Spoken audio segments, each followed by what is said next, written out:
when the friends of Jesus, when Lazarus passed away, and Mary and Martha, they sent for him to come. Actually, they sent for him to come.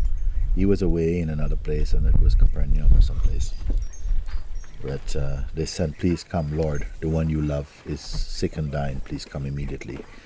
But he didn't go. And by the time he reached there, Lazarus already passed away. His body was inside this kind of tomb, wrapped in bandage.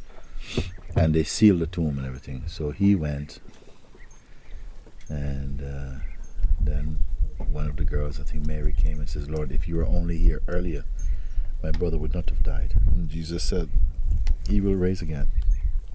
And she said, yes, I know all will raise on the day of resurrection. But if you were only here earlier, you would have been alive now. And they're very touched. And it says, in the shortest sentence in the whole Bible, it said Jesus wept, because he was very touched, very moved. And being moved in the spirit also, he called out, please take me to this tomb. And they took him to the tomb. And he says, remove the stone. And she said, we cannot do this because his body has been in there for a few days and is decomposing. So they moved it on his request, and he say, Lazarus, come out. And somehow life returns to this body, and this figure was seen coming to the front of the tomb like this. And then I say, since these days, 2,000 years ago, different people all over the world have been calling, Mary, come out. George, wake up. George, wake up.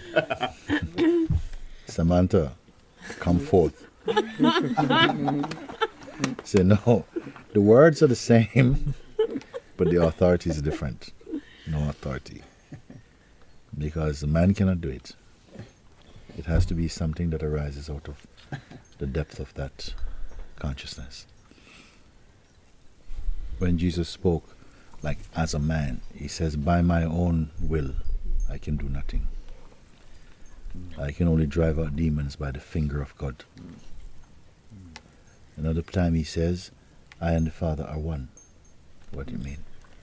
So only really that pure intelligence can understand these variations of expression. One man came and says, good teacher, what must I do to inherit eternal life? And he answered, why do you call me good? There's none good but God. Then he says, I and the Father are one. Then they say, can you show me the Father? And they said, what are you saying?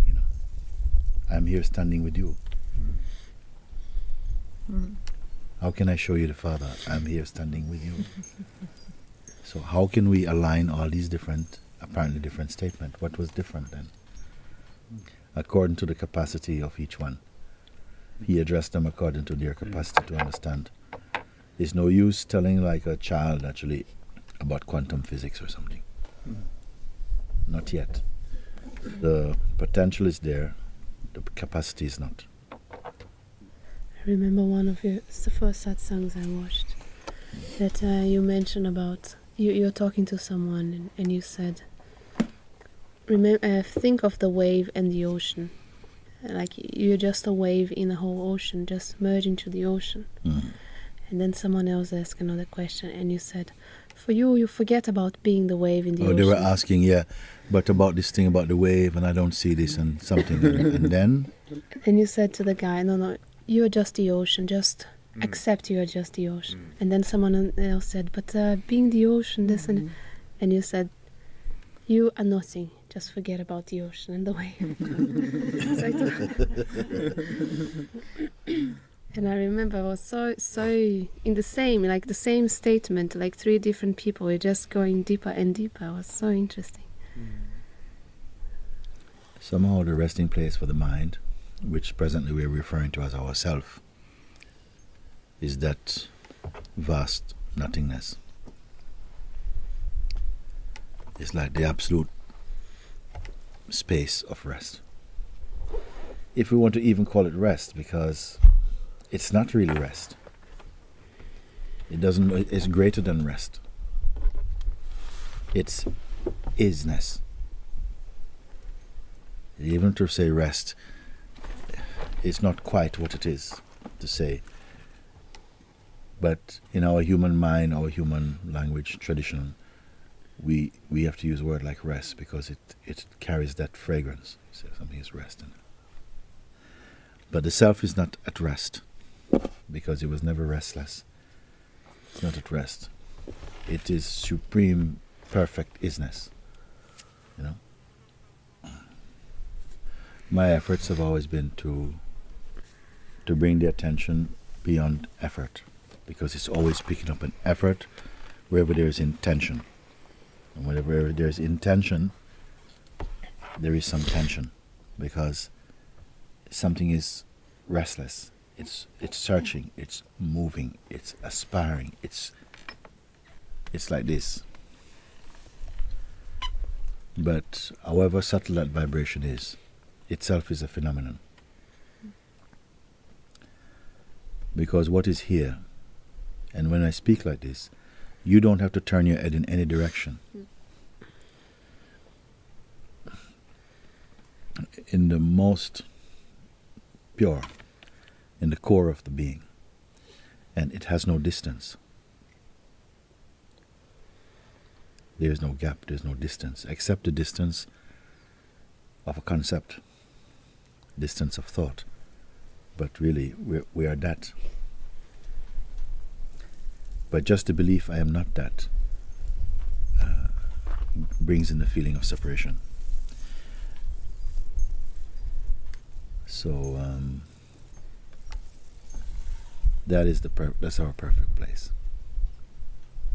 Only there you can leave the world alone. Only there you can leave the world alone. You can leave yourself alone. And it's as though you're functioning only through the eye of perception. Like you're only your eyes alone. And there's perceiving. But there's no effort, there's no intention, there's no management. One is not trying to manage one's body or existence. There's no philosophy. There's no belief system. There's no faith nor hope. None of these things are there. They have their beginning and their life in the mind. When we come in the mind, when we come into the field of separation and the idea of identity, then all of these other concepts, they come alive and with full potency, full virility, to match the degree of our belief we are the body. That's where it is. Beyond that, beyond meaning right here, there's no effort. Where there's no effort, that alone is called natural. Where there's effort, also natural. Nature expresses true effort also, but only really to keep the game of manifestation going for the joy of the Supreme. It is the greatest show on earth. With the mind and identity, this world is seen vividly. All the components, all the parts, all the names and the forms have meaning, virility, potency, effect, impact. You're in the dance of existence, in the line of growing and processing and evolution. All of that is the dance of the consciousness and the life force, the big soup. And each of us feel like we're an ingredient in that soup, moving, coming closer to being cooked, to be eaten by God. I don't know if people perceive it like that, but and yet, in the blink of an eye, all of that is watched as just going on by itself. I am not a participant. Who knows this truth? I am not a participant even. Just the observing is taking place. But the idea of participating is not a bad one. Otherwise, why is it all here? Something feels like it is both participating and not participating. That this world is and is not. And that it's not fixed. It has no fixed meaning. In each instrument, it's taking a different meaning, shaped by mood, by education, by so many things. Nothing is still. It's a very liquid universe. Everything is flowing. And the illusion or delusion, if anything, is the attempt to try and make absolute what is by nature relative. And then somehow something pops out of that delusion, and it is seen that everything is carrying on, including this body, including the breath, including the thought process, including the sense of identity, is also our phenomenality. And it's just being played like an instrument in the great orchestra. Everything is played. And you are the audience also. Watching a projection of yourself moving in time and space, in relationship. But simply to be in that state where somehow everything is unfolding by itself. It's unfolding by itself. You are there also, tasting this, experiencing. Being in it, I am here also in this. Feeling the taste of uniqueness, the taste of individuality, the taste of otherness, the taste of the senses, of time and space, all of this. Not afraid of it, being very present in it, but knowing it works by itself also. And always sitting inside the lap of your own being at the same time. And still outwardly appearing to be moving in time and space and having the emotions and all of this, but without delusion. Enjoy the dream, but enjoy it being awake. This is a good thing. Yeah, MooJi, I had a dream this night, and when I woke up, it was so real. And then I thought about yesterday. It was also very real yesterday. Yeah. But is there any difference between the yesterday and this dream I had? And what is now, it's also kind of a dream, because it will disappear. So what is watching this dream? So then everything become a little bit unreal. Again, we have to establish what we mean by real, what we mean by dream. So we see that we're on the same page. What it means by dream. You see? What it means by dream. It's gone and there is no traces of it. That's what it is dream. There's no trace of it. Yeah. It's like it was very real. What about memory? Would you call memory dream also?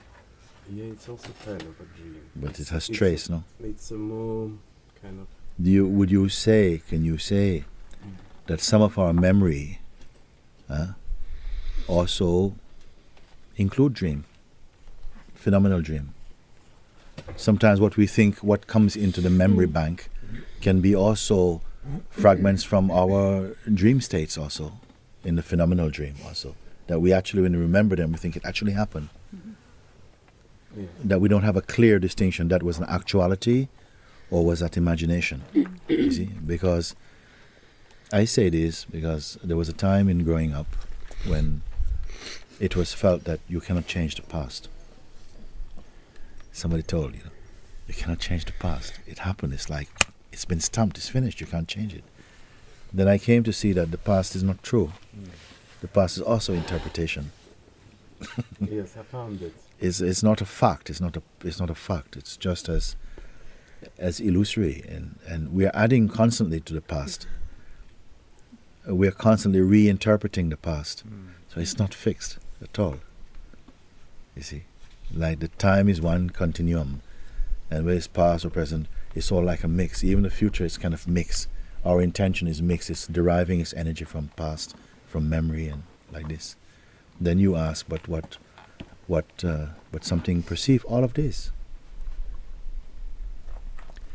Is that independent of all of this?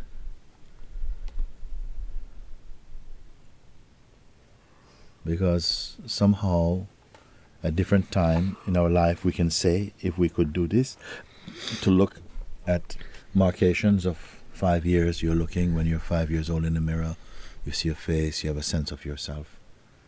At 10, you look in the mirror, you have a sense of yourself. It's different. 15, 20, 25, 30, 35. We're looking, and each time this kind of interpretation or self-portrait is changing, the sense of who you think you are. And at each stage of your self-assessment, you feel passionately, this is me. This is passionately me. You'll fight for what you believe in. You see, like this. And yet, throughout all these stages, there is something continuous. But there's something is always changing. So, which you is the real you? Is it how we feel about ourselves? Because how you felt 5 years ago, your belief system, your whole ideology, your own personal philosophy and mythology and all of this thing, that made you feel, this is me, I'm proud to be me, I'm not you. Could we fit you back from here 5 years ago and slip you back in the same psychic body, emotional body, mental body? Would it fit? Would you be happy? So which of these stages is the real us, you, me? Any of them, all of them, some of them, none of them? Because at a certain point, you're finding it hard to retrieve things in memory. No. Even in satsang especially. Many things are not staying. Do you know why? Is it a kind of amnesia or some form of Parkinson's or what they call it? What is that? Alzheimer's? I don't know. You're a nurse, you might know about this. Because it's not received by the mind. Huh? Maybe it's because it's not received by the mind. What is not received by the mind? Like why there is no memory sometimes of satsang. What has been spoken in satsang? Not just in satsang, generally. Well, I don't know if your memory is working more for phenomenal things now. Is your memory still active for storing, kind of like material knowledge or personal information? It must be that in satsang, the tendency to remember things to in order to keep your personal account healthy, that must be slipping somehow. Because if you are shifting gear from the personal from person to presence, because mind was working a lot in memory to store information, to keep the sense of individuality and identity together, to keep it strong. So it has to be work, Because they say it's like even in normal life, they give you, if you're in working, they give you 3 weeks holiday a year or something. If they gave you 7 weeks, you may not want to go back to work. Something begins to just relax again into a way, and the energy to go back to work is not there. In 2 weeks, maybe it's not broken, or our conditioning is so strong that you just relate yourself to work and you have to go back and you miss it. Or if you love your work anyway, it goes on like this, which is fine. But many people don't seem to like their work. So for them, 3 weeks would be a tragedy for their bosses. Something has to work to keep the person going. The person takes effort and energy It takes a lot of energy to be a person because it's not our truth. And to hold your sense of who you are and what you are about together, it takes energy. It takes no energy to be yourself.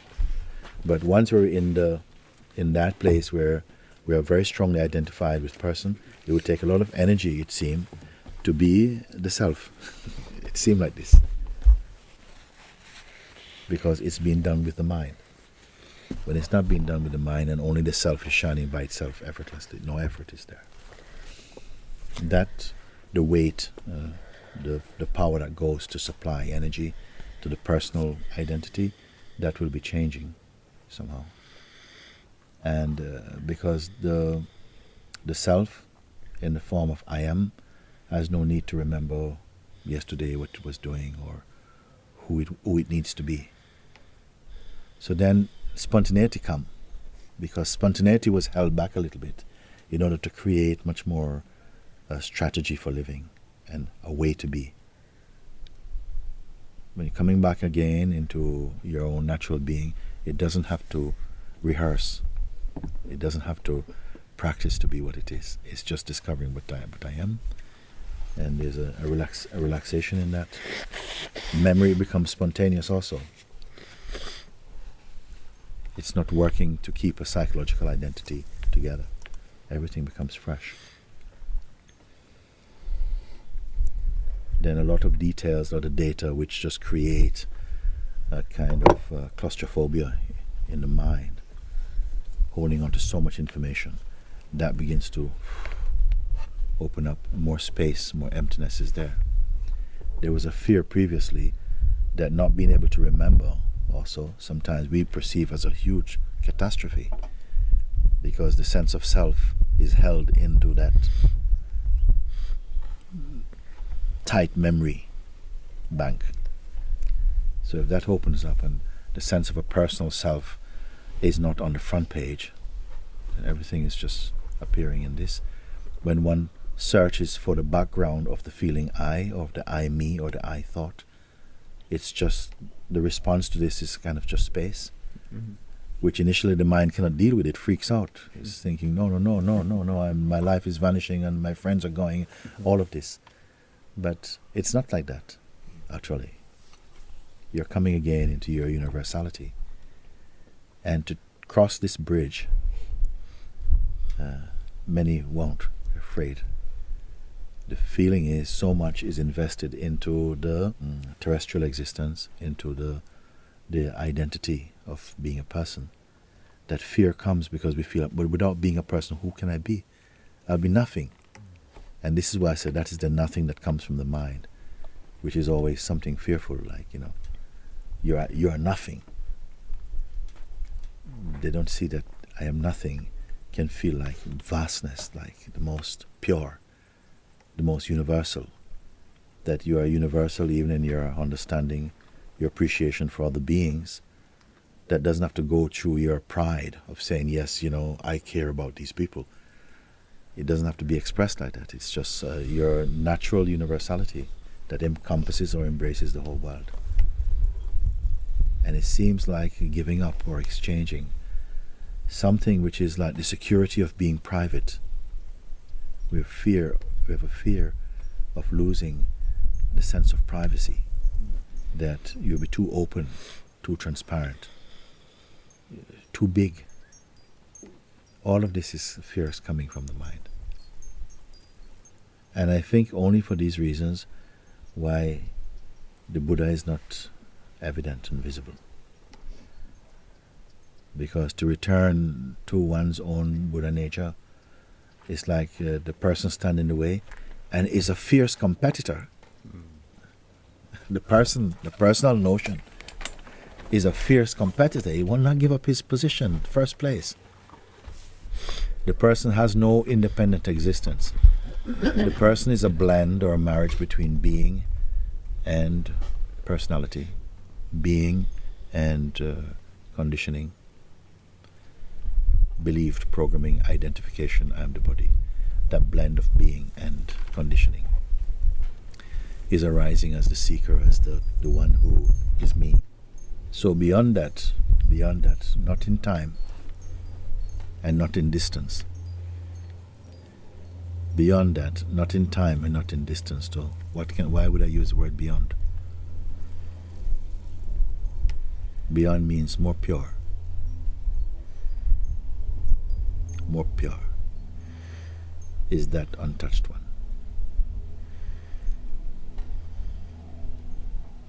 When we speak of the untouched one, the unborn, the uncreated,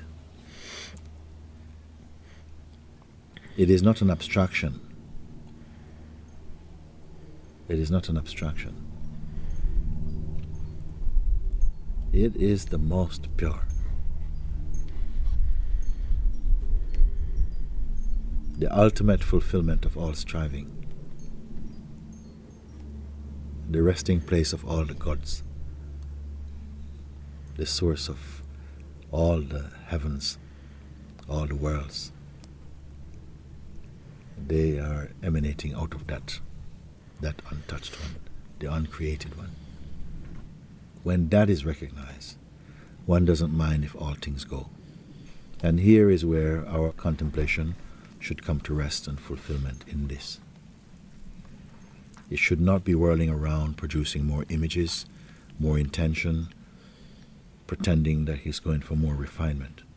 Just that clear, intuitive seeing, without imagination, without any creative energy, not creating, not imagining, pure seeing, pure intelligence. And I hope that when I speak like that we don't use imagination, because it's not required. Imagination is already one step removed from what is. It's already a fraud. It requires no imagination.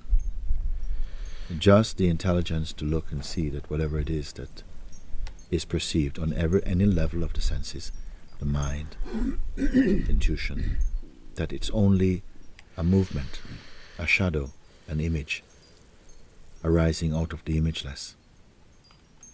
And the source of the perceiving of the image itself is imageless. This we can confirm.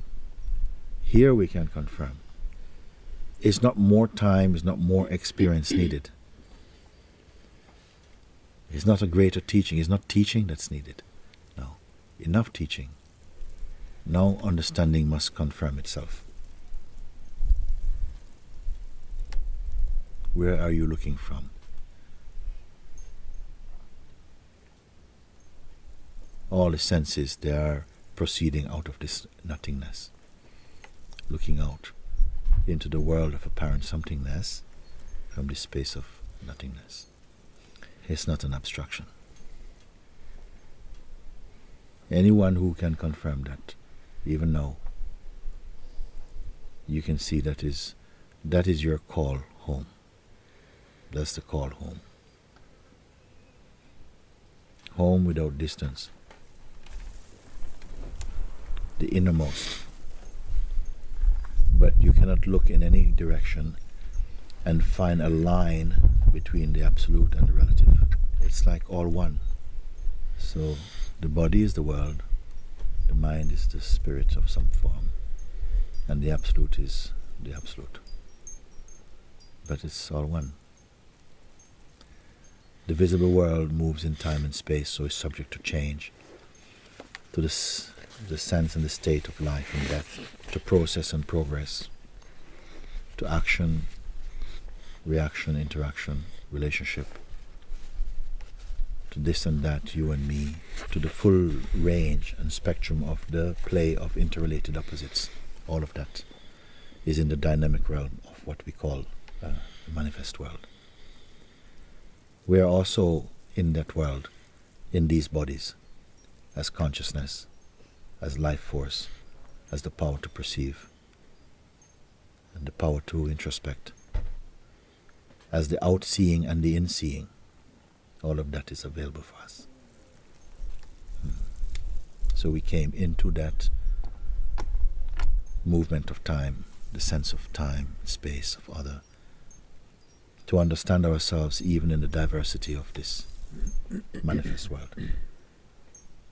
To to discover the unity in the diversity, the unmoving in the moving, the invisible inside the visible, and to transcend without resentment and without judgment, and to love this world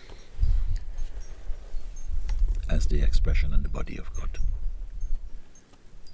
Supposing everything we saw was speaking and saying something. Suppose the trees were speaking and arguing. Hey, move over a bit. You're too tall. You're standing in my way.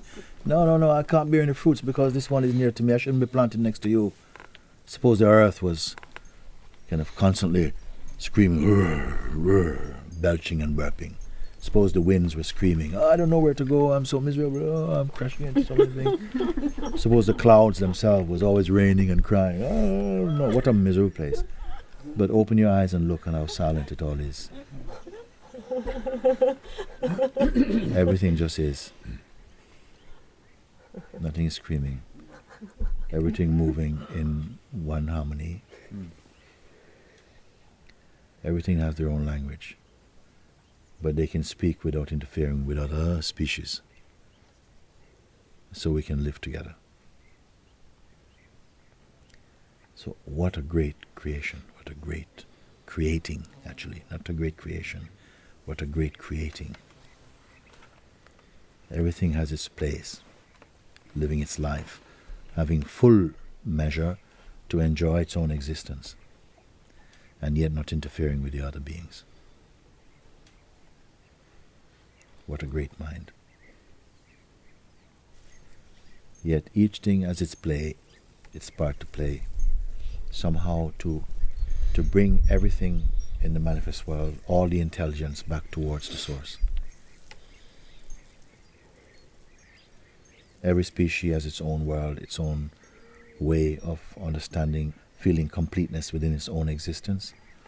But it will trouble the other species also, in order to move them back, because when we come into these bodies, we start to identify. When you identify with this body, you want it to perpetuate, and it's not how it's meant to be. We're here for a time. Each person have a visa in this body. One day it will run out. Use the time well, they say. Turn your mind to the source.